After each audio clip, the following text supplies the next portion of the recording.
سلام غزالات ديالي، لاباس عليكم؟ توحشتكم بزاف. كنتمنى ان شاء الله هذا الفيديو يلقاكم في احسن الاحوال ان شاء الله يا ربي. كي درتو لاباس عليكم؟ عندكم شي شتا، عندكم شي برد، شي صهد؟ شوفوا حنا الاجواء كي دايرين عندنا تبارك الله. الشتاوات شوفوا البنات الجو كيفاش داير، شوفوا تبارك الله الشتاوات. ما نقول لكمش كنت اولا نخرج ولكن الشتا خيط من سما فما يمكن لياش نخرج، وكنت غادي نصور لكم واحد الفيديو زوين في الدار.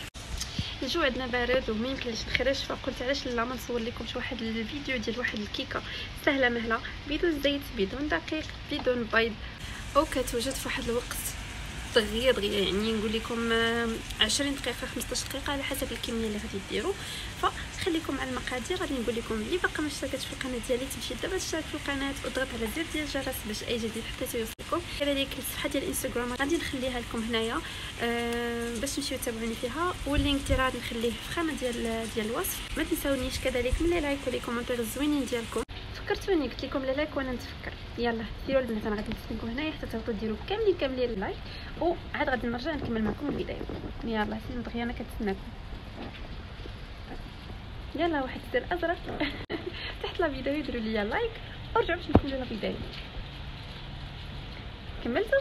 يلا. فبالنسبه للكيكه ديال اليوم فالمكونات ديالها ساهلين وبساط وممكن فين ما كنتو انكم تحضروها. فالمكونات ديالها غادي نبدا بهم على بركه الله. اول حاجه غادي تحتاجوا واحد البسكوي اللي هو من نوع لي اوريو او لا اي نوع كيشبه له. انا استخدمت هذا نيو حيت ما لقيتش اوريو، فخديت هذا الباكيت هذه اللي فيها 180 غرام، وكل علبه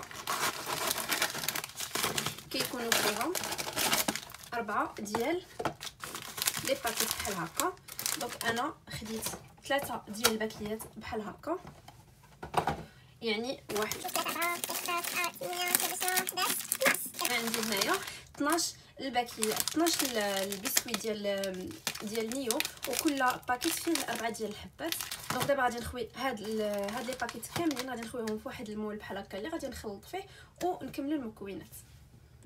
قبل ما ندوز باش نخوي هادو في المول غادي نوريكم اشنو غادي نحتاج اخر. المكون الثاني اللي غادي نحتاجو وهو الحليب. النسبه اللي غادي نحتاج انا هنايا 450 غرام، وغادي نقول لكم بالضبط شحال احتاجيت ديال الحليب. فبطبيعه الحال كتبقى على حسب المكونات، على حسب الكميه ديال هاد البسكوي اللي غادي تستعملوا. فغادي تشوفوا التكستور ديالو كيفاش غادي يكون، واش ثقيل واش خفيف. على هذا الاساس غادي تشوفوا الحليب شحال غادي تزيدوا. والمكون الثالث والاخير اللي غادي نستعملوه دابا وهو الخميره بيكين باودر اللي نورمالمون خاصو يكون 15 16. انا استعملت غير 15 هنايا. ممكن انكم تستعملوا 2 باكيات من هذوك الغوزيين اللي كيكونوا عاديين. فانا هذه ديجا عندي فيها 15 هي اللي غادي نستعملها. دابا ندوزو باش نخويو هادشي كامل في المول.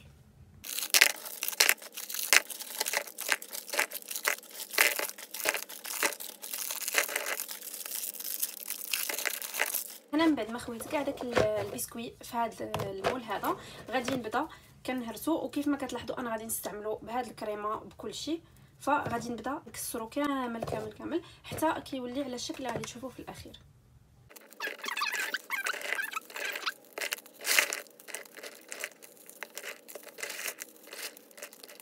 كما كتلاحظوا من بعد ما فرتو كامل كيجي على هذا الشكل هذا. دابا غادي نضيف الخميره بيكين باودر وغادي نغربلها. بعد مرات كتكون مكوره هنايا غادي نغربلها كما كتلاحظوا. دابا زدت الخميره غادي نقلب كلشي مع بعضياتو.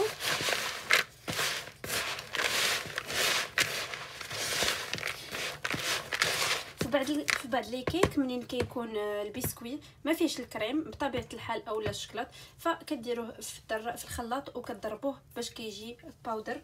ولكن في هذه اللحظه انا حيتاش فيه لا كريم او الشوكولا ما بغيتش ندير ديك القضيه، فقط انكم تفرتوه بيديكم. دابا جا الوقت ديال الحليب. غادي نكب الحليب بسم الله. الحليب بحال هكا حتى غادي يتغطى كامل كيف ما كتلاحظوا، ماشي غيتغطى المهم كيف ما كتلاحظوا راه الحليب باين. غادي نخلط هاد المكونات كاملين مع بعضياتهم، وغادي نحاول انني ندخل هاد البسكوي في الحليب بحال هكا.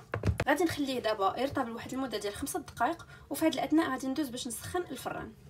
غادي ندوز باش نوريكم شنو لي مول اللي ممكن انكم تستعملوا فيهم هذه الكيكه. فهاد الكيكه ضروري خاص يكون عندكم مول بحال هكا طويل، ماشي مستطيل هكا ولا مربع على حسب شنو عندكم.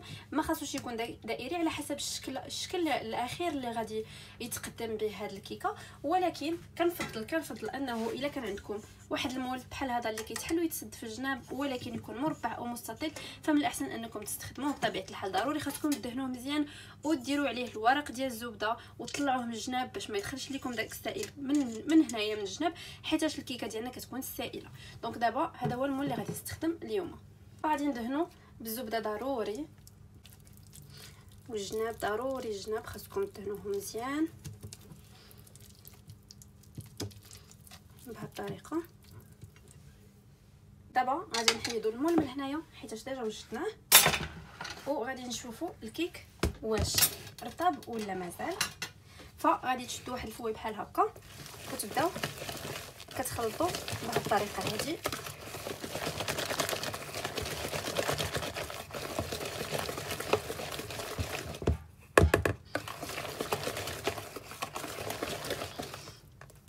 بالنسبه اللي شفت بحال هكا باقي لي مورسو ديال الكيك ما مرطبش، يا اما تزيدوا تخليوه يطاب اكثر اولا ديروه في الخلاط الكهربائي بحال اللي غادي نديرو انا باش كيجي سائل وحبه على الخصا. دابا غادي نفرغ الخليط بهذه الطريقه. صافي راه تطحن لينا كيف ما كتلاحظوا.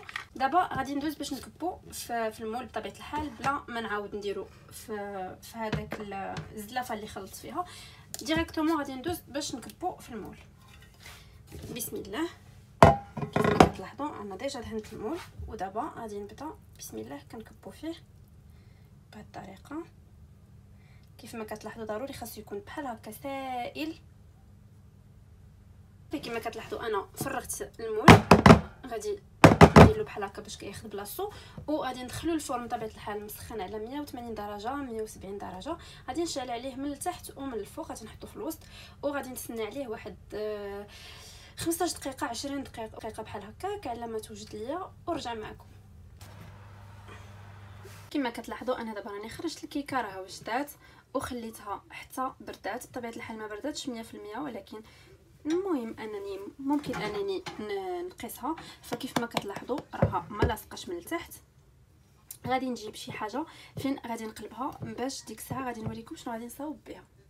دابا كما كتلاحظوا راني قلبتها باقا سخونه، من الاحسن انكم تخليوها تبرد 100% حتى باش كتعاونكم في التقطيع. انا ماشي مشكل دابا حاسه بانها راها بردات شويه. دونك غادي نبدا دابا كنقطع فيها. غادي نقسم ل4 ديال الاجزاء كيف ما غادي تلاحظوا بحال هكا. المهم يكونوا متساويين. بسم الله. كما كتلاحظوا قسمتهم ل4 ديال الاجزاء. ممكن انكم الا كان عندكم المول كبير فكتقسموا على عدد المول اللي عندكم، على عدد حتى الاشخاص اللي عندكم، وكذلك على الشكل كيفاش بغيتو يجي. دونك دابا غادي نعاود نقلبها بحال هكا وغادي نقسمها هاد الجهه وهاد الجهه. بسم الله. ما تقسموهاش وهي سخونه البنات، حيت كل ما قسمتوها وهي سخونه فغادي تبدا تفرتت ليكم. دونك كما كتلاحظوا انا دابا راني قسمتها. جبت البنات هذا الكركاع بحال هذا، المهم اللي كيكون على هذا الشكل. دابا غادي نحاول انني نهرمش واحد شويه او نضربو في هذا الخلاط، نضربو في هذا الخلاط هذا باش يتهرمش ليا واحد شويه. دابا غادي ندير لاصوص ديال الشكلاط اللي استعملت هنايا هو هاد النوع ديال الشوكولا اللي فيه 52%. ممكن ديال الكاكاو ممكن انكم ديروا اللي فيه 60% 70% على حسب الذوق ديالكم. انا هذا دابا اللي متوفر عندي فغادي نديرو كامل. درت بحال هكا هاد الزلافه فوق هاد الكاسرونه اللي فيها الماء مغلي، وغادي نبدا كنضيف هاد القطع ديال الشوكولا بهاد الطريقه.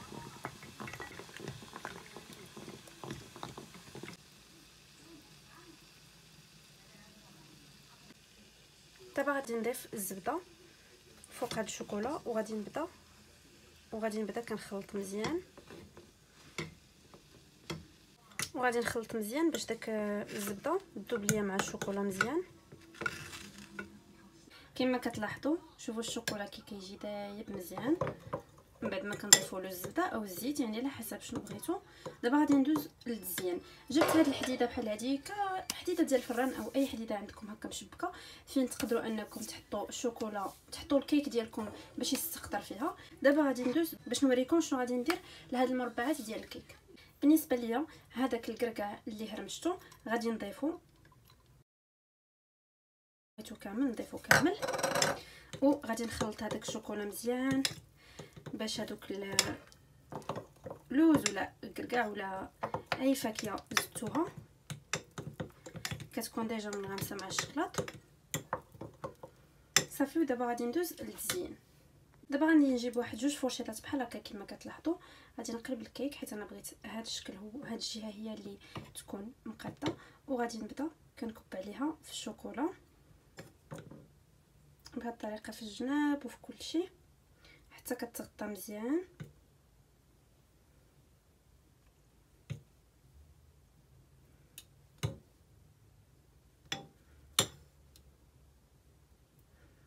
بحال هكا كما كتلاحظوا راه مغطيه من الجناب كاملين، وكندوز باش كنحطها هنايا وكنحطها في هاد الجهه هادي باش تستقطر.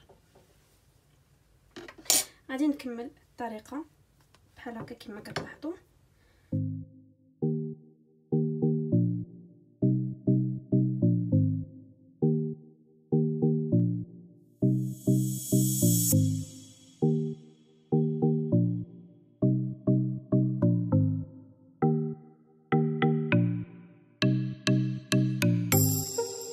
بالنسبه للبنات دابا كملت الشوكولا كامل، درت ليهم كاملين شوكولا، خليتهم دابا كيستقطروا غير على حسب التزيين والطريقه ديالكم كيفاش بغيتوا تزينوا. ممكن انكم تشدوا شوكولا ابيض وديروا هكا خطيطات فوق منهم تيجيو حتى هما زوينين، ولكن انا ما بغيتش ندير ديك الطريقه. فعندي هاد الشوكولا هذا اللي ديجا بنوازيت، فغادي نحاول انني نحكو من فوق منهم باش يعطي هكا واحد ديكور مزيون.